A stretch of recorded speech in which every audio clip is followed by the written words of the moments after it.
Hi hello ನಮಸ್ಕಾರ. ನೀವು ನೋಡ್ತಾ ಇದ್ದೀರಿ ಕರುನಾಡ ಟೈಮ್ಸ್ ಡಿಜಿಟಲ್ ಮೀಡಿಯಾ. ಕರುನಾಡ ರೌಂಡ್ಸ್ಗೆ ಸ್ವಾಗತ. ನಾನು ನಿಮ್ಮ ಗೋರಾ ಶ್ರೀನಿವಾಸ್. ಪತಿಯ ಅಕ್ರಮ ಸಂಬಂಧಕ್ಕೆ ಬೇಸತ್ತು 7 ತಿಂಗಳ ಮಗುವಿನ ಮುಂದೆಯೇ ನೇಣಿಗೆ ಕೊರಳೊಡ್ಡಿದ್ದ ಆನೇಕಲ್ ಮಹಿಳೆ.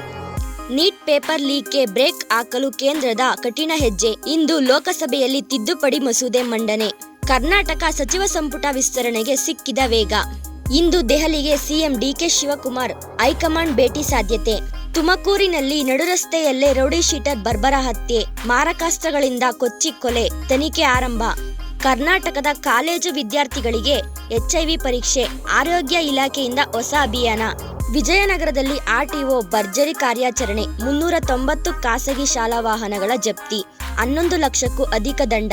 ಹೇಮಾವತಿ ಎಕ್ಸ್ಪ್ರೆಸ್ ಲಿಂಕ್ ಕೆನಲ್ ವಿವಾದ, ಸರ್ಕಾರದ ವಿರುದ್ಧ ಕೋರ್ಟ್ ಮೆಟ್ಟಿಲೇರಿದ ರೈತರು. ಬೆಂಗಳೂರಿನಲ್ಲಿ ಕಸ ಎಸೆದರೆ FIR ಫಿಕ್ಸ್, 4 ವಿರುದ್ಧ ಪೊಲೀಸ್ ಕೇಸ್. ರಾಮ್ ಚರಣ್ಗೆ ಶಸ್ತ್ರಚಿಕಿತ್ಸೆ, ತೋಳು ಭುಜದ ಗಾಯದಿಂದ ಚಿಕಿತ್ಸೆಗೆ ಒಪ್ಪಿದ ರಾಮ್ ಚರಣ್, ಅಭಿಮಾನಿಗಳಲ್ಲಿ ಆತಂಕ. ಮಾಜಿ ಶಾಸಕ HM ಚಂದ್ರಶೇಖರಪ್ಪ ನಿಧನ, ಶಿವಮೊಗ್ಗ ರಾಜಕೀಯಕ್ಕೆ ಅಪೂರಣೀಯ ನಷ್ಟ. ಟಿ ನರಸೀಪುರದಲ್ಲಿ ಕಾಂಗ್ರೆಸ್ ಸಂಘಟನೆ ಸೃಜನ್ ಅಭಿಯಾನ, ಕಾರ್ಯಕರ್ತರ ಅಭಿಪ್ರಾಯ ಸಂಗ್ರಹ. ನೇಪಾಳದಲ್ಲಿ 200-500 ಭಾರತೀಯ ನೋಟುಗಳಿಗೆ ಮತ್ತೆ ಗ್ರೀನ್ ಸಿಗ್ನಲ್. ಪ್ರವಾಸಿಗರು ವ್ಯಾಪಾರಿಗಳಿಗೆ ಭಾರಿ ಅನುಕೂಲ. ಕಿಚ್ಚ ಸುದೀಪ್ ಮಗಳು ಸಾನ್ವಿಗೆ Mahindra BE6 car gift, photo viral.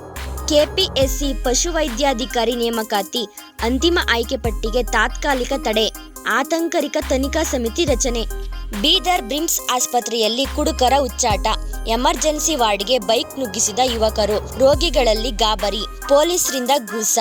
ಕೊಡಗಿನಲ್ಲಿ ಕೋವಿಡ್ ಹೈ ಅಲರ್ಟ್, ಮಡಿಕೇರಿ ಜಿಲ್ಲೆ ಆಸ್ಪತ್ರೆಯಲ್ಲಿ 40 ಹಾಸಿಗೆ ಕೋವಿಡ್ ರೋಗಿಗಳಿಗೆ ಮೀಸಲು. ಲವ್ ಕಾಕ್ಟೇಲ್ ಮೂಲಕ ಹೊಸ ಅವತಾರದಲ್ಲಿ ಹರೀಶ್ ರಾಜ್, ನಟನಿಂದ ನಿರ್ದೇಶಕರಾಗಿ ಹೊಸ ಪ್ರಯೋಗ. ಬೆಂಗಳೂರು ಮತ್ತೆ ರೋಡ್ ರೇಂಜ್, ಕಾರಿನ ಬನೆಟ್ ಮೇಲೆ 1 ಕಿಲೋಮೀಟರ್ ವ್ಯಕ್ತಿಯನ್ನು ಎಳೆದೊಯ್ದ ಕ್ಯಾಬ್ ಚಾಲಕ. ಧರ್ಮೇಂದ್ರ ಪ್ರಧಾನ್ ರಾಜೀನಾಮೆ ಕುರಿತು ಕೈಲಾಸ್ ವಿಜಯವರ್ಗೀಯ ಹೊಸ ಹೇಳಿಕೆ. ನೀಟ್ ಪ್ರತಿಭಟನೆ ಆರಂಭವಾದ ಮೊದಲ ದಿನವೇ ಧರ್ಮೇಂದ್ರ ಪ್ರಧಾನ್ ರಾಜೀನಾಮೆಗೆ ಸಿದ್ಧರಾಗಿದ್ದರು ಎಂದ ಬಿಜೆಪಿ ನಾಯಕ ಕೈಲಾಶ್. ತುಂಬಿದ ಜೋಗ ಜಲಪಾತ, ಶಿವಮೊಗ್ಗದಲ್ಲಿ ಧುಮುಕಿದ ಜೋಗದ ಸಿರಿ, ಸಾವಿರಾರು ಪ್ರವಾಸಿಗರು ಭೇಟಿ. ಆನೇಕಲ್ನಲ್ಲಿ ಭಾರಿ ಅಗ್ನಿ ಅವಘಡ, ಪಾರ್ಕಿಂಗ್ ಲೇಔಟ್ನಲ್ಲಿ 4 ಖಾಸಗಿ ಬಸ್ಗಳು ಬೆಂಕಿಗಾಹುತಿ. ಪ್ರತಿಭಟನೆ ನಡೆದ ಮಾತ್ರಕ್ಕೆ ಲಾಠಿ ಚಾರ್ಜ್ ಮಾಡಲು ಸಾಧ್ಯವಿಲ್ಲ ಎಂದ ಸುಪ್ರೀಂ ಕೋರ್ಟ್. ನೀಟ್ ಪ್ರಶ್ನೆ ಪತ್ರಿಕೆ ಸೋರಿಕೆ ವಿವಾದದ ಪ್ರತಿಭಟನೆ, AK-47 ಹಿಡಿದು ಗುಂಡು ಹಾರಿಸಿದ ಕಾನ್ಸ್ಟೇಬಲ್ ಅಮಾನತು. ಇದು ಇಂದಿನ ಕರುನಾಡು ಟೈಮ್ಸ್ ರೌಂಡ್ಸ್ನ ವಿಶೇಷತೆ.